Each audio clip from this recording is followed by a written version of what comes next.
Hello friends, ఎలా ఉన్నారు? అందరూ బాగున్నారా? నేను కూడా చాలా బాగున్నానండి. ఈరోజు కొబ్బరి laddu and fridge cleaning and బెల్లం దోశ ఎలా చేసుకోవాలో చూసేద్దాం.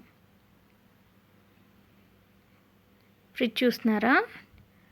చాలా క్లీన్ చేయాలండి. ఇక్కడ నేను ఫ్రిడ్జ్లో ర్యాక్స్ అన్నీ తీసేసి కడిగేసి పెట్టేసుకున్నాను. సో నేను అది మీకు షూట్ చేయలేదు. సో ఫ్రిడ్జ్ క్లీనింగ్ నేనైతే ఎలా చేసుకుంటానంటే, ఇలా వాటర్ తీసుకొని దాంట్లో విమ్ లిక్విడ్ ఉంది కదండి, అది యాడ్ చేసుకుంటాను కొద్దిగా.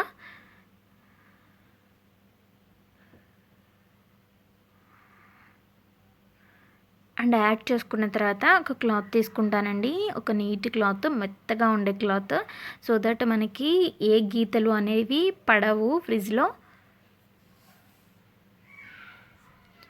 సో ఇలా చేసిన తర్వాత గట్టిగా పిండేస్తానండి. పిండేసి ప్రతి ర్యాకు నేను క్లీన్ చేస్తూ ఉంటాను. చూడండి నేను ఎలా క్లీన్ చేస్తున్నానో.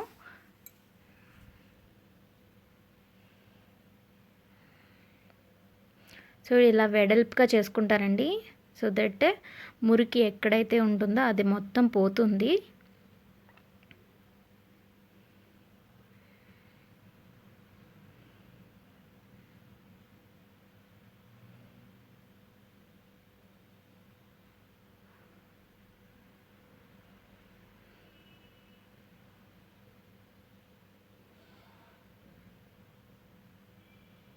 నేను ఫస్ట్ అప్పర్ పార్ట్ నుంచి వస్తానండి. ఎప్పుడు కూడా ఫ్రిడ్జ్ క్లీనింగ్ నేను ఇలానే చేస్తాను. బికాజ్ ఎందుకంటే డౌన్ క్లీన్ చేసి మళ్ళీ పైన క్లీన్ చేస్తూ ఉంటే పైన డర్టీనెస్ అంతా కింద పడుతుంది కదా. సో అందుకే నేను పైనుంచి క్లీన్ చేసుకుని వస్తాను.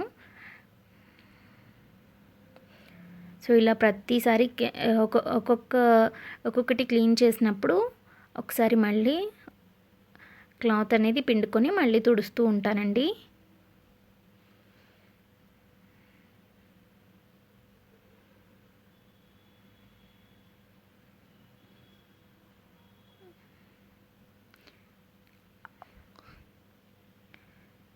ఇక్కడ నాకు డౌట్ వచ్చింది, రికార్డ్ అవుతుందా లేదా అనేది, అందుకనే చూస్తున్నానండి అన్నిసార్లు.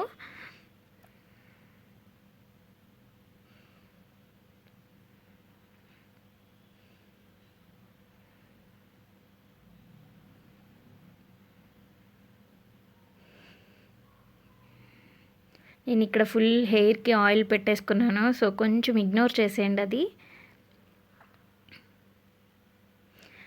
సో మొత్తం లోపల పార్ట్ అంతా కంప్లీట్ అయిపోయింది. సో ఇలా బయట ర్యాక్స్ కూడా ఉంటాయి కదండి, డోర్ ర్యాక్స్, సో అవి కూడా నేను క్లీన్ చేసేస్తున్నాను. సో మీకు బోర్ కొడుతుంది కదా ప్రతిదీ చూడటానికి, అందుకే నేను ఫాస్ట్ ఫార్వర్డ్లో పెట్టానండి.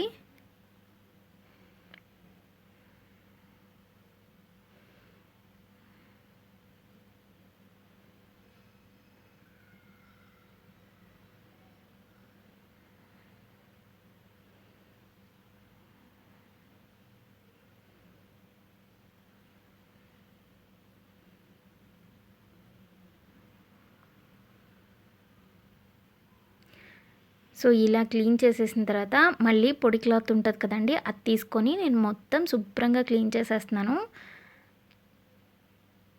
పైన కూడా క్లీన్ చేస్తున్నానండి. తడి క్లాత్తో తుడిచిన తర్వాత ఇలా పొడి క్లాత్తో తుడుచుకోండి, చాలా నీట్గా కనిపిస్తుంది మీకు ఫ్రిడ్జ్ అనేది. సో నేను పైన పార్ట్ కూడా తుడిచేస్తున్నాను.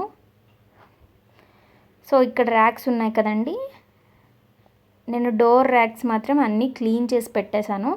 ఇవి మాత్రం ఎప్పుడు పొడిగుడ్డ అండ్ పొడి క్లాత్, తడి క్లాత్తో తుడిచేస్తాను అంతేనండి.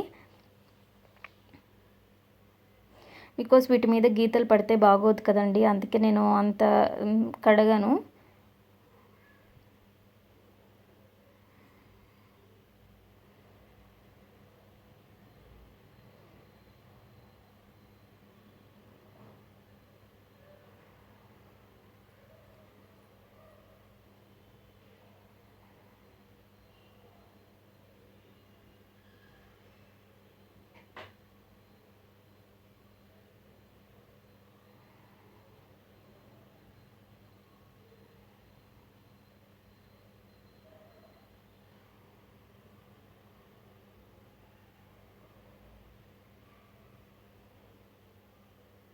సో ఇట్లా అన్ని పేపర్స్ కూడా వేసుకున్నానండి నేను లోపల.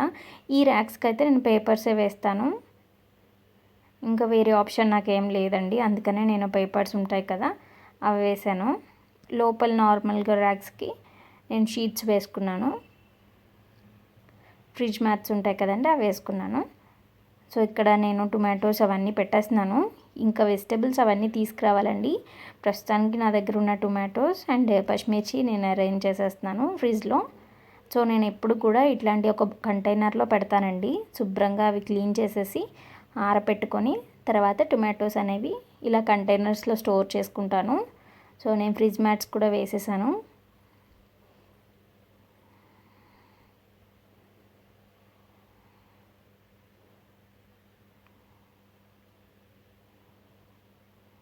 సో నేను మ్యాక్సిమమ్ ఇక్కడ బెంగళూరులో ఉంటున్నాను కాబట్టి నేను స్టోర్ మ్యాక్సిమం నా వెజ్ బాక్స్ మొత్తం కూడా ఇట్లా మొత్తం ఇవే నిండిపోయి ఉంటాయండి, పిండిలు.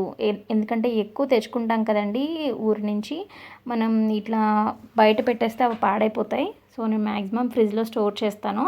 మా ఫ్రిడ్జ్లో వెజిటేబుల్స్ వీటికన్నా ఈ పిండిలు అవన్నీ ఎక్కువ ఉంటాయండి స్టోరింగ్కి.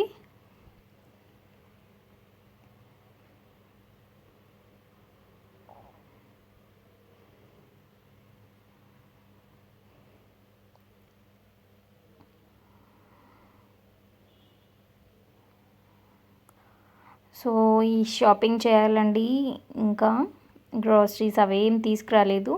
సో వెజ్జీస్ అన్నీ తెచ్చుకోవాలి,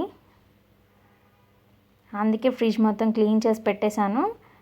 సో దట్ మనం తెచ్చుకున్నప్పుడు ఫ్రెష్గా చక్కగా అన్నీ అరేంజ్ చేసుకోవచ్చు కదా నీట్గా.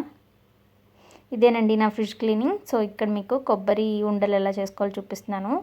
ముందుగా కొబ్బరి తీసుకొని దాంట్లో బెల్లం కూడా యాడ్ చేసేసుకోండి. నేను డీటెయిల్డ్గా ఏం చూపించలేదు, దానికి మనకి ఎంత స్వీట్ తింటామో అంత స్వీట్ యాడ్ చేసేసుకొని పొయ్యి మీద మగ్గించుకుంటూ ఉండాలి. అండ్ ఈ కలర్ వచ్చేంత వరకు, అంటే పచ్చివాసన పోయేంత వరకు వేయించుకుంటూ ఉండాలండి. సో మనకు తెలుస్తుంది కన్సిస్టెన్సీ. ఇలా అయ్యేలాగా చుట్టేసుకోవడమే చల్లారిన తర్వాత. సూపర్ ఉంటుందండి. అండ్ దీంట్లో యాలకుల పౌడర్ కూడా వేసుకోవాలి. ఇది నేను మీకు డీటెయిల్డ్గా నెక్స్ట్ వీడియోలో చూపిస్తాను. అండ్ ఇక్కడ నేను బెల్లం దోశ ఎలా రెడీ చేసుకోవాలో, అంటే స్వీట్ దోశ ఎలా చేసుకోవాలో చూపించేస్తున్నాను. 1.5 కప్ నేను గోధుమ పిండి తీసుకున్నానండి. And 2 table spoons of maida and 4 table spoons of బియ్యం పిండి తీసుకోవాలి దీంట్లో.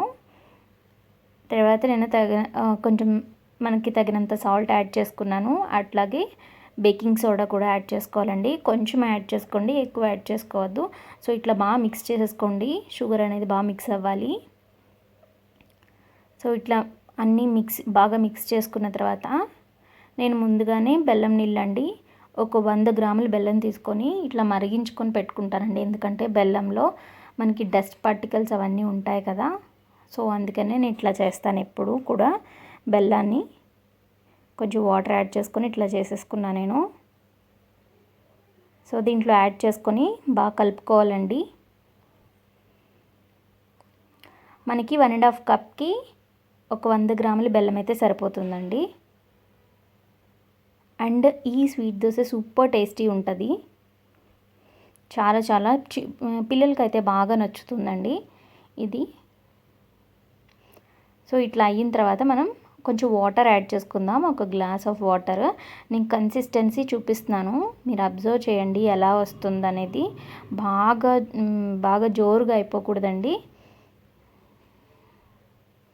ఇది మనం మిక్సీలో కూడా వేసేసుకోవచ్చండి. ఇట్లా మిక్స్ చేయలేకపోతున్నాము, విస్కర్తో కానీ ఇట్లా మిక్సీలో వేసేసుకోండి మీకు కావాలనుకుంటే, నిమిషంలో అయిపోతుంది.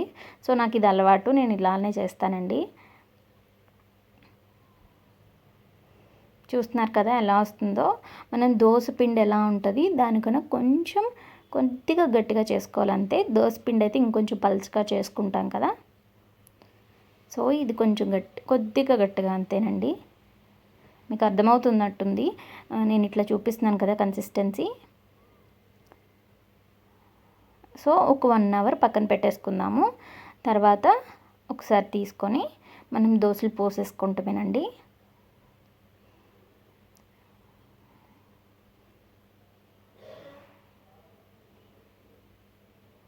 సో పెనాన్ని ముందుగా పెనం పెట్టుకొని హీట్ చేసుకుందాము. దోస పాన్ పెట్టుకొని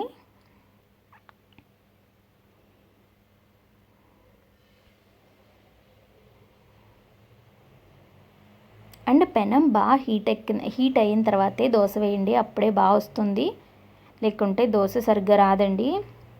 ఇంకొకటి, మనం వేస్తున్న దోశ అనేది పర్ఫెక్ట్గా వస్తుంది అనటానికి హోల్స్ వస్తున్నాయి చూడండి, ఇట్లా నేను రౌండ్ చేసినప్పుడు అది మనకు చెప్తుందండి ఈ దోశ అనేది పర్ఫెక్ట్గా వచ్చిందా లేదా అనేది. ఎన్ని హోల్స్ వస్తే అంత మెత్తగా అంత టేస్టీగా ఉంటుంది. ఇదొక క్లూ మాట మనకి దోశలు అనేవి బాగా వస్తున్నాయని.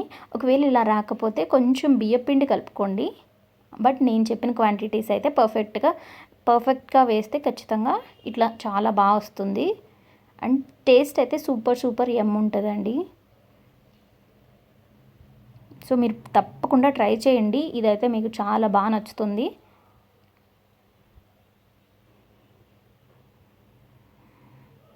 ఎప్పుడో మా చిన్నప్పుడు అమ్మమ్మ గారు వాళ్ళు చేసినప్పుడు తిన్నాము, తర్వాత నేను చేసుకోవడమేనండి. అండ్ మా మదర్ అప్పుడప్పుడు చేసేవాళ్ళు, బట్ మోస్ట్గా ఎక్కువగా చేసేవాళ్ళు కాదు, పాపం వాళ్ళకి ఖాళీ లేకపోవడం వల్ల. ఇది మా వారికి బాగా ఇష్టం, అందుకే నేను ఎక్కువ చేస్తూ ఉంటానండి. సో కొంచెం ఇట్లా వస్తూ ఉంటుంది, అంత పర్ఫెక్ట్గా ఏం రాదండి ఇది. సో తిరగేయడానికి అయితే ఇలా పర్ఫెక్ట్గానే వచ్చేస్తుంది, మీరేమీ టెన్షన్ పడక్కర్లేదు, ఇట్లా వచ్చేస్తుంది. ఫస్ట్ కొద్దిగా తీసినప్పుడు అట్లా ఉంటుంది, కానీ తర్వాత బాగానే వచ్చేస్తుంది.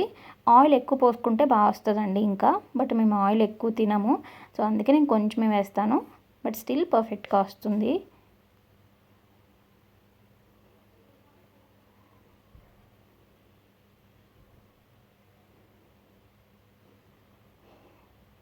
మరి చెప్తున్నానండి, ఒకవేళ హోల్స్ ఇలా రావట్లేదు మాకు అంటే ఆ దోశ మీకు పర్ఫెక్ట్గా రాదండి. అప్పుడు మీరు కొంచెం బియ్యపిండి యాడ్ చేసుకోండి, సూపర్ వస్తుంది.